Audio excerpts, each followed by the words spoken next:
Aku ngutus kamu seperti domba ke tengah-tengah serigala.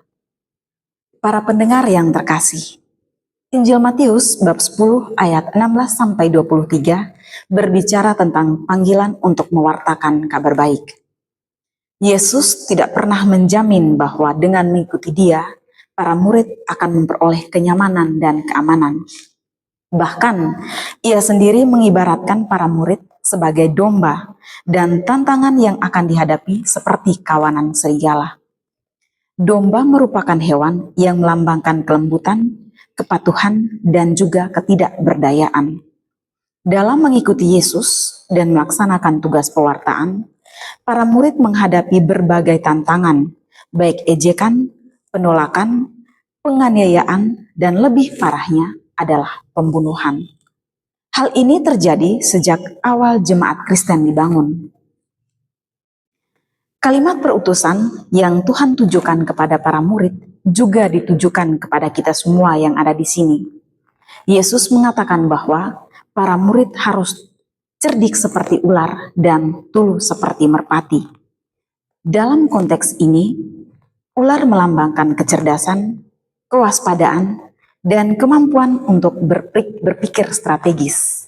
Artinya, kita harus bijaksana dan berhati-hati dalam mengambil keputusan dan kreatif untuk membuka gebrakan baru dalam mewartakan dan mengkomunikasikan kabar gembira agar didengar dan dipahami oleh siapa saja.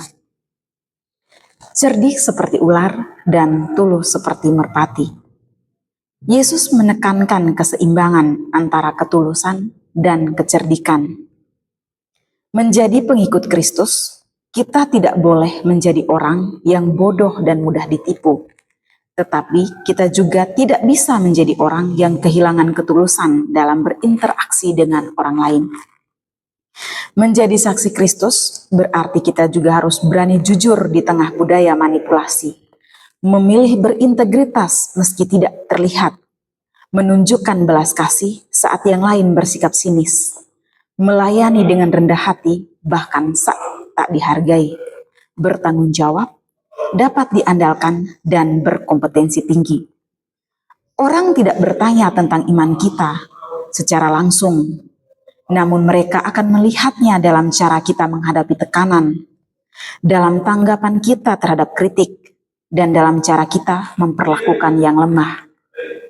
Sebagai murid Kristus, kita dipanggil untuk membawa aroma kasih, keadilan, dan kebenaran ke tempat yang tidak tersentuh oleh khotbah.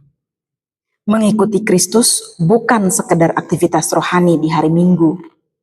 Itu adalah panggilan untuk menjadi domba di tengah serigala dalam kehidupan nyata, seperti kantor, meja kerja, tempat penyuluhan, deadline, dan ruang rapat. Mari kita bertumbuh bersama dalam panggilan yang Tuhan berikan di tempat Ia menempatkan kita. Bukan dengan menghindar dari tekanan, tetapi dengan menjadi saksi yang setia di tengah hidup kita untuk menghidupi iman dalam dunia yang profesional. Tuhan memberkati kita.